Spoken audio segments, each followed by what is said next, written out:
sais pas, on va enchaîner avec notre prochaine invitée, Lucie Lucas. Vous la connaissez peut-être dans la série Clem. Elle est ici aujourd'hui parmi nous pour nous parler de plein d'autres choses. Vous allez le voir. Est-ce que vous pouvez l'accueillir très chaleureusement, s'il vous plaît?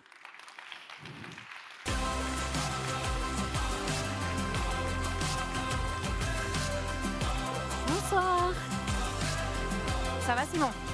Ça va très bien. Et toi, Lucie? Ça va très bien. Et tu sais que je m'assois sur ces chaises, que c'est mon cousin qui les fait. Ah bah super. Tu veux faire de la pub pour lui? Bah oui, C'est c'est le la moment. marque Maximum et c'est du recyclé. Ok. C'est du recyclage de matériel industriel et je les trouve très belles et très Ah confortables. bah, un grand bravo à ton cousin. On y est très bien en effet. Très content de t'avoir avec nous. On est pendant voilà une 18aine de minutes ensemble. Déjà, première question, Lucie. Comment tu vas? Et est-ce que tu peux te présenter pour les personnes qui ne te connaissent pas dans cette pièce, s'il te plaît? Alors je vais très bien, je suis très heureuse d'être là. Il y a des milliers de gens, des milliers d'initiatives, c'est super intéressant. Alors pour me présenter, je suis comédienne, donc je m'appelle Lucie Lucas, je suis comédienne depuis une quinzaine d'années. Et donc certains me connaissent par le rôle de Clem notamment, qui est une série qui dure depuis 13 ans. Et depuis 5 ans, avec mon mari et mes enfants, on vit à la campagne, en Bretagne, sur un tiers-lieu. On fait du maraîchage bio, en permaculture. Et on a une boutique de producteurs locaux à la ferme où les autres producteurs qui respectent notre charte peuvent vendre leurs produits aussi.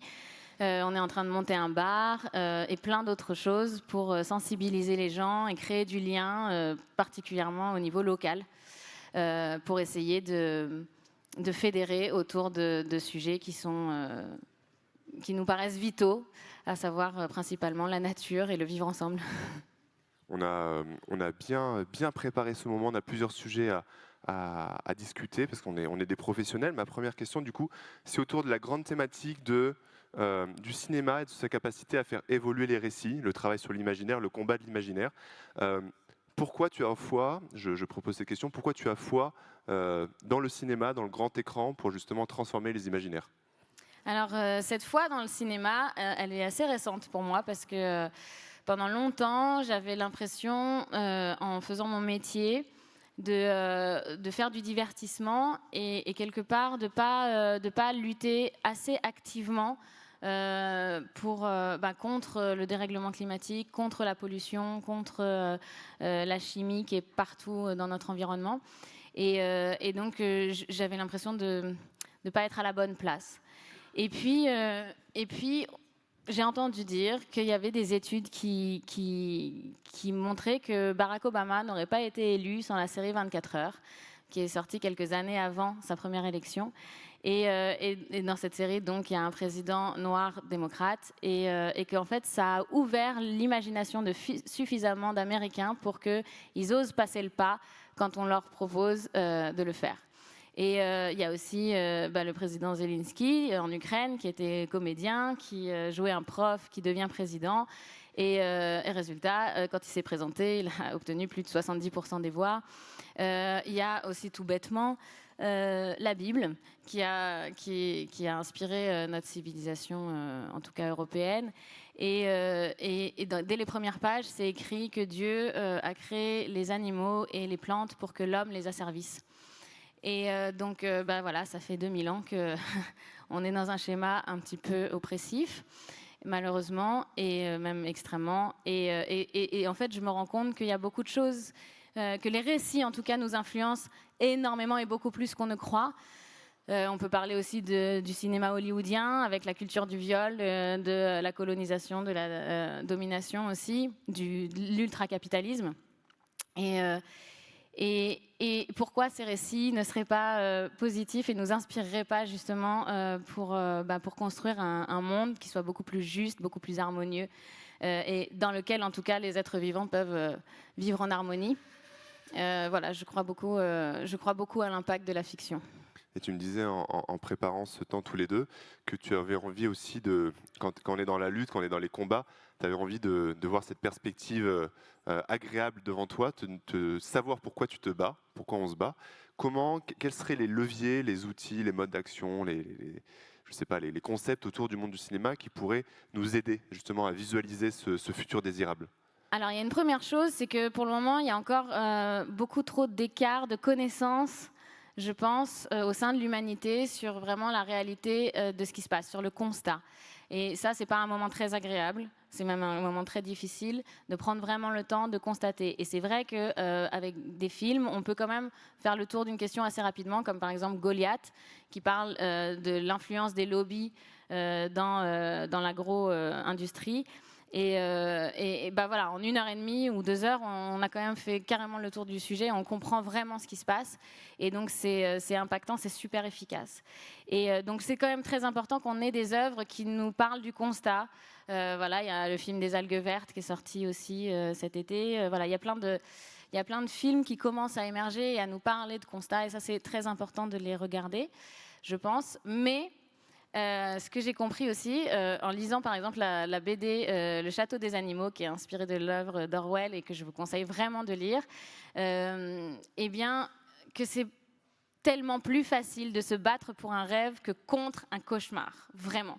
Et que le cauchemar a plutôt tendance à nous paralyser, à nous terrifier, qu'on a envie de préserver le peu qu'il nous reste, au lieu de vraiment s'ouvrir au monde et aller de l'avant. Et alors que le rêve vraiment peut nous pousser hors de nos limites pour vraiment obtenir ce qu'on espère.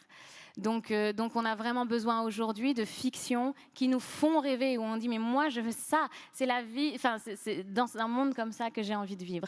Et c'est très important de s'y mettre et de s'y mettre collectivement, parce que d'abord, l'industrie du cinéma n'a pas eu l'habitude de nous vendre ces récits-là, donc il va falloir qu'il y ait une pression citoyenne qui soit forte pour que vraiment les décideurs, les financiers de ces films arrivent à changer un peu de paradigme.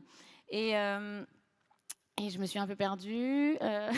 Oui, les outils, les leviers d'action, les Ouais. concepts que le cinéma peut déclencher justement pour rendre ce futur désirable.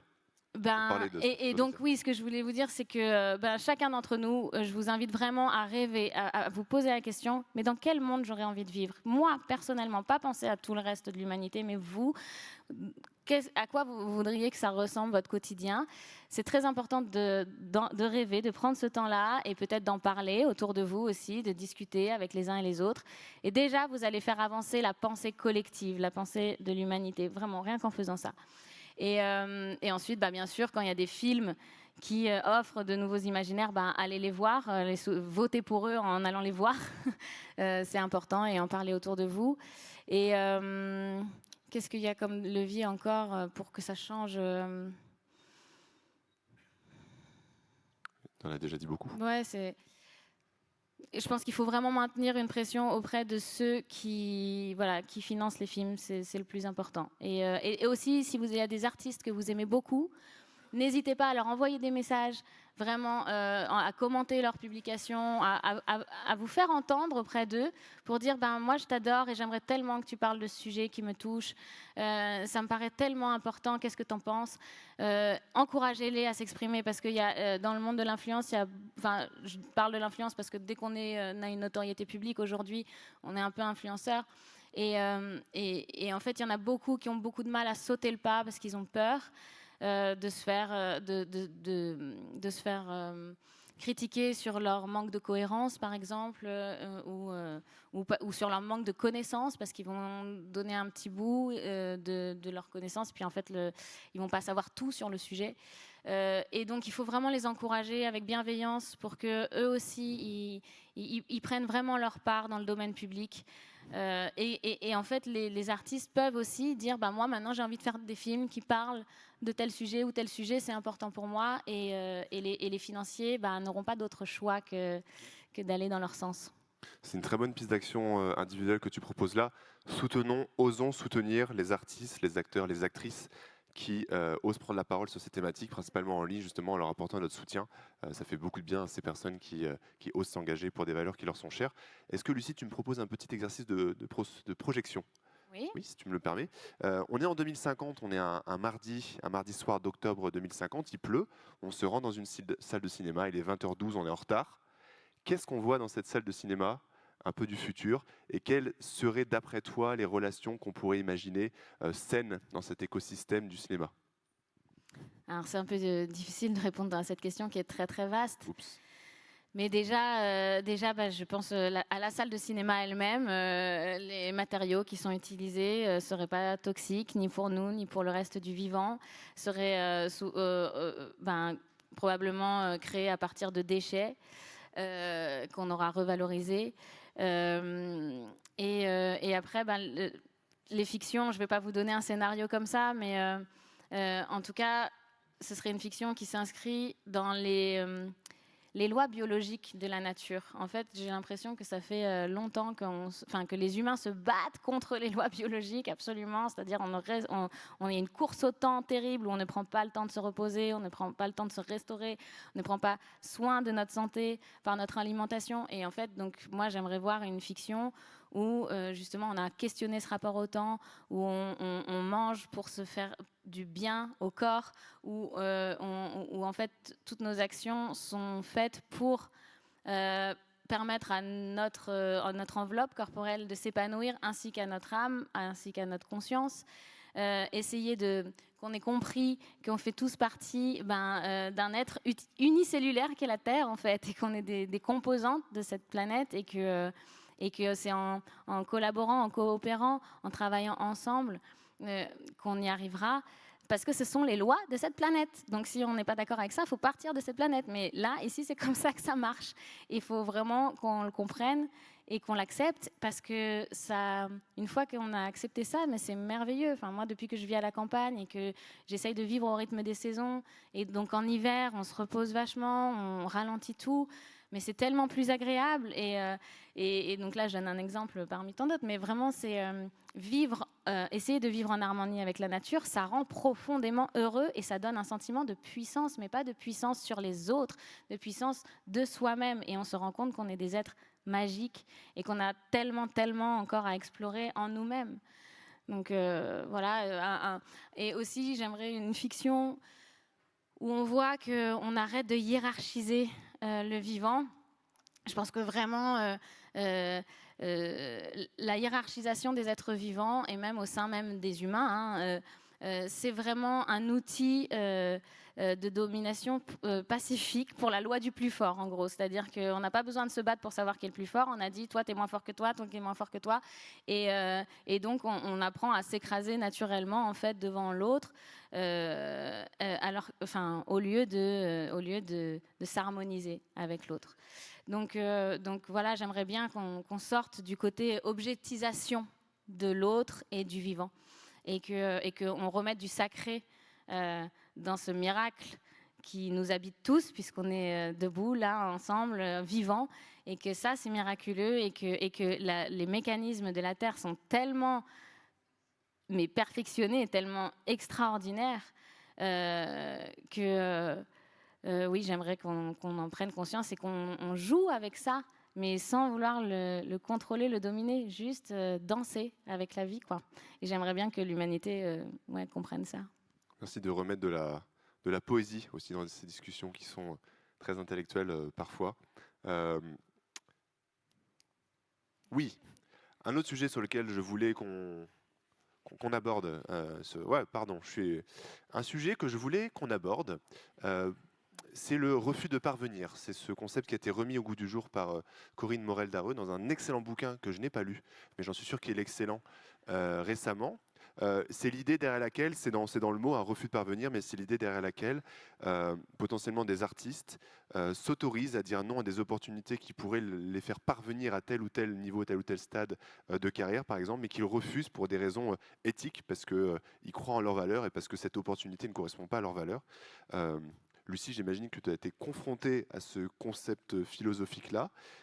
Est-ce que tu veux nous en dire deux mots? Est-ce que ça t'a affecté? Comment tu as réussi à le surmonter? Comment tu vis avec cette idée-là?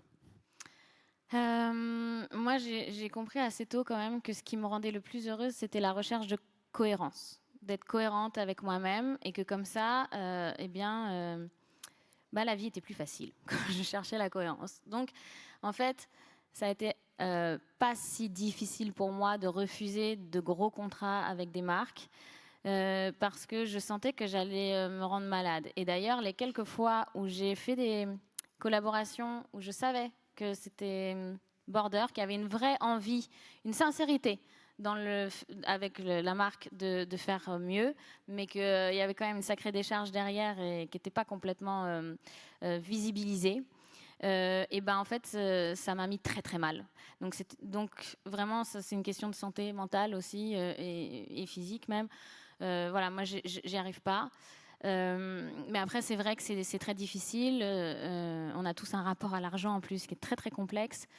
Et évidemment, les marques les plus polluantes sont les plus généreuses. Donc c'est vraiment particulièrement difficile. Et les marques éthiques, ben, elles mettent pas beaucoup d'argent en général dans leur communication. Et donc vraiment sont particulièrement fauchées. Donc c'est vrai que c'est problématique. Je pense qu'avec le temps, ça va changer, ça va évoluer. Mais c'est sûr que voilà, ça dépend de l'objectif de chacun. Mais moi, ce que je peux dire à ceux qui sont tiraillés, ben, que la cohérence, vraiment, ça fait du bien, quoi. Voilà. Après, je sais pas.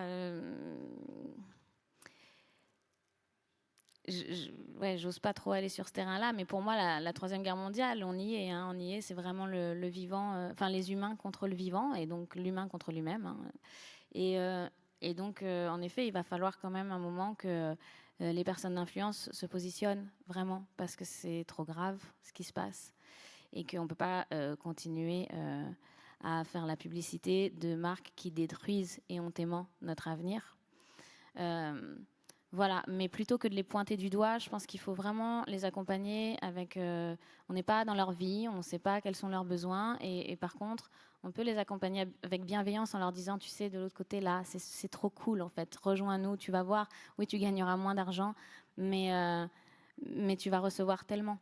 Et ça, encore une fois, chacun d'entre nous, on peut soutenir les personnes connues dans ce sens-là. Et au lieu de pointer du doigt leur incohérence, plutôt les encourager dans leur ouverture vers l'écologie et vers un monde plus vertueux. Pour conclure, et ce sera ma dernière question, il nous reste... Oui, on peut faire un petit temps d'applaudissement. C'est toujours agréable.